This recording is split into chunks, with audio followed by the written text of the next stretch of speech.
신세계 가는 법 다들 한 번씩 들어보셨죠? 이것이 8년 전쯤, 그러니까 제가 중학생 때네요. 분신사바나 빨간 마스크가 일파만파 퍼졌던 것처럼 그때는 신세계 가는 법이 구설수에 오를 때였죠. 일단 기본적으로 신세계 가는 법은 엘리베이터를 이용하여 이 세상이 아닌 다른 세상으로 가는 방법인데요. 지역마다 소문도 다 다르고 방법도 다 차이가 있었던 걸로 기억합니다. 몇 년 전에 영화화되기도 했고, 우선 저희 쪽에 유행했던 방법은 이랬습니다. 준비물은 참 간단합니다. 왕소금과 물, 그리고 엄청난 담력을 요구하는 것이었습니다. 조건은 새벽 2시에서 4시 사이, 무조건 혼자서 행해야 하고, 하는 도중에 어떠한 깨어있는 사람과 마주친다면 무효가 됩니다. 엘리베이터에 홀로 탑승 후 소금물을 입에 머금고 있습니다. 신세계에 도착할 때까지 절대 뱉으면 안 됩니다. 9층을 누릅니다. 그 후 문이 열리면 닫힐 때까지 기다려야 해요. 닫힌 버튼은 절대 누르지 않습니다. 그리고 자연스럽게 시간이 흘러 닫히는 동시에 2층을 누릅니다. 이와 같은 방법으로 엇갈림 순으로, 즉 9층에서 2층, 8층, 3층, 7층, 그리고 4층에서 의문의 여자가 엘리베이터를 탄다고 합니다. 이때 주의할 점은 첫 번째, 절대 눈을 마주치지 말 것. 두 번째, 말을 걸어도 절대 대답하지 말 것. 한마디로 없는 사람 취급해야 한다고 합니다. 이때도 물론 소금물은 입에 머금고 있어야 하죠. 하나의 간단한 결계 정도로 생각하시면 될 겁니다. 그렇게 하면 그 여자가 사람을 잘 못 찾는다고 하네요. 들키면 안 되겠죠? 그 여자는 이 세상 사람이 아니기에. 그 후 문이 닫히고 마지막으로 5층을 누르면 층 버튼이 모두 눌려진 상태가 되며 어디론가 끝없이 내려간다고 합니다. 그 다음 문이 열리면 신세계 도착. 중학교 2학년 때였어요. 저는 담력 체험 같은 것을 매우 흥미로워했고 좋아했습니다. 어두운 밤 빈 교실에서 분신사바도 해봤고 폐가 체험도 하러 갔었죠. 그럴 때마다 이런 짓 다신 안 한다고 해놓고 뭔가 호기심에 이끌려 자꾸만 하게 된 것 같아요. 그런 쿵쾅거림과 스릴은 어디서도 느낄 수 없으니까요. 그날도 친구랑 길거리를 새벽까지 배회하다 집에 들어가는 길이었습니다. 저희 집으로 가는 쪽에서 샛길로 조금만 빠지면 모 아파트라고, 외관이 정말 균열로 도배되어 있고 금방이라도 무너질 것 같은 그런 낡은 아파트가 있었는데, 사는 사람들이 주로 기초수급자나 혼자 사는 아저씨들, 용역 나가시는 분들, 그리고 몇 년 전엔 자살한 사람도 있었습니다. 사람들이 밤에는 그쪽 길로 찝찝해서 피해서 갈 정도였으니. 아무튼 그곳은 대낮에 봐도 뭔가 음산한 그런 곳이었습니다. 그날 그쪽을 딱 지나가는데 신세계 가는 법 해볼까? 이런 생각이 문득 떠오른 겁니다. 정말 뭔가 알 수 없는 이끌림이라고 해야 하나? 저도 모르게 그 아파트로 가고 있었어요. 길거리에 개미새끼조차 없는 스산한 새벽이었죠. 결국 저는 그 아파트 안에 들어와서 엘리베이터 앞에 섰습니다. 엘리베이터도 완전 낡은 구식이었어요. 내림 버튼을 눌렀죠. 뭔가 엄청 싸늘해지는 겁니다. 굉음을 내면서 엘리베이터가 내려오는데 조용한 복도에서 기계음만 들리니 등골에 소름이 돋고, 뭔가 지금 그것을 한다고 생각하고 와서 그런지 그날따라 너무 무섭더군요. 엘리베이터가 다 내려오기도 전에 뛰쳐나왔습니다. 1층으로 내려오면 내려올수록 찬 기운이 어깨를 꽉 누른 것 같은 그런 기분이었거든요. 뛰는 내내 등골에 소름이란 소름은 다 돋더군요. 생각해보니 소금물도 준비 못했고 그날은 그렇게 지나갔습니다. 학교에 가서 친구한테 어제 그 얘기를 했죠. 혼자 한번 해보려는데 다른 건 다 해봐도 그건 못하겠더라. 근데 이 녀석이 자기도 진짜 해보고 싶었다며 혼자서는 도저히 못하겠고 그랬답니다. 원래 규칙이 혼자 해야 하는 건데 그냥 우리 둘이 가서 어떤 무서움인지 맛만 보자 해서 당장 오늘 새벽에 하는 걸로 그렇게 된 겁니다. 그때는 몰랐죠. 8년이 지난 지금도 그 친구와 만날 때면 그 이야기를 꺼낼 줄은. 새벽 2시 10분쯤이었을 겁니다.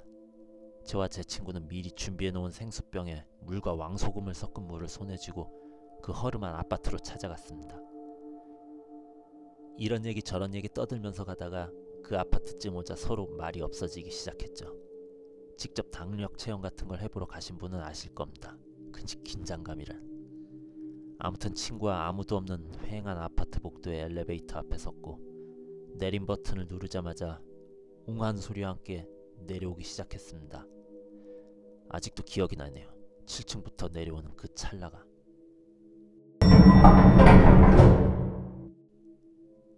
소리와 함께 엘리베이터 문이 열렸고 저희는 소금물을 서로 입에 머금고 탔습니다. 그때부터는 서로 말을 못하는 상태죠. 친구가 엘리베이터 문을 기준으로 오른쪽에 층을 누르는 곳에 저는 왼쪽에 딱 붙어 있었습니다. 친구가 코로 심호흡을 한 후 9층을 눌렀습니다. 버튼을 누르자 문이 닫혔고 엘리베이터가 낡아서 그런지 불도 한 번씩 깜빡거리고 한번 흔들하더니 굉음을 내며 올라가기 시작합니다. 공포감이 조성되기에 알맞춤이었어요.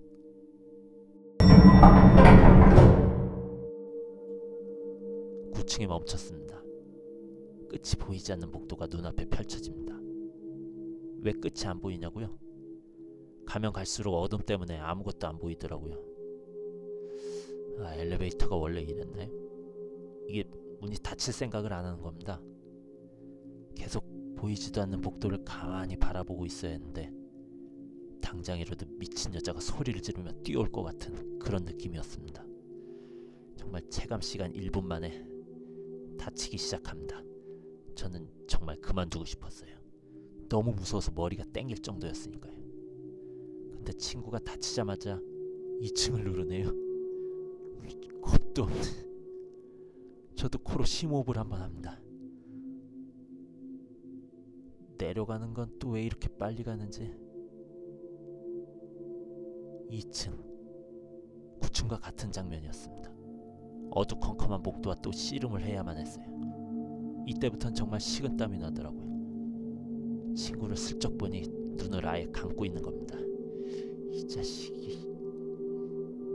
또 문이 닫히고 친구가 8층 버튼을 눌렀습니다. 그렇게 3층, 이제 7층으로 올라갈 때였습니다. 저희는 7층 다음에 문제의 그 여자가 탄다는 4층이라 긴장감과 공포심이 극에 달해 있었습니다. 안 마렵던 오줌까지 마렵고, 근데 문제는 그때부터였습니다. 7층.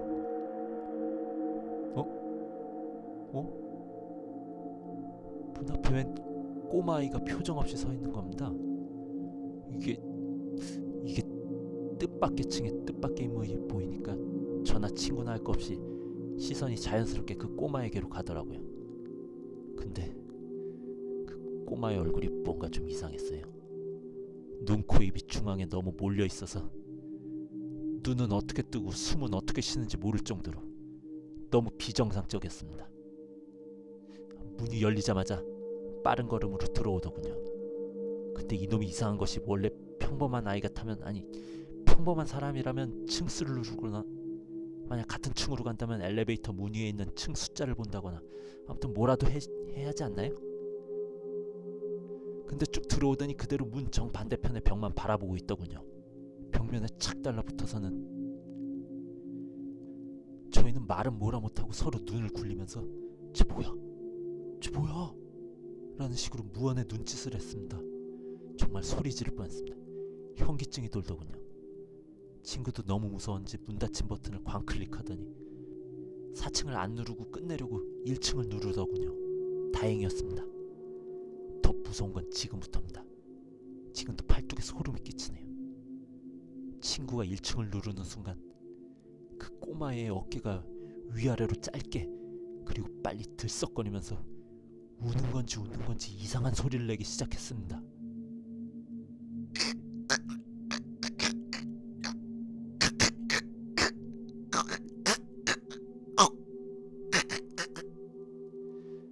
정말 친구도 저도 입에선 소금물이 질질 새고 소리를 지르려는 걸 참느라 저희 둘 다 벽면에 등을 대고 딱 붙어서는 그 아이만 쳐다보고 있었습니다.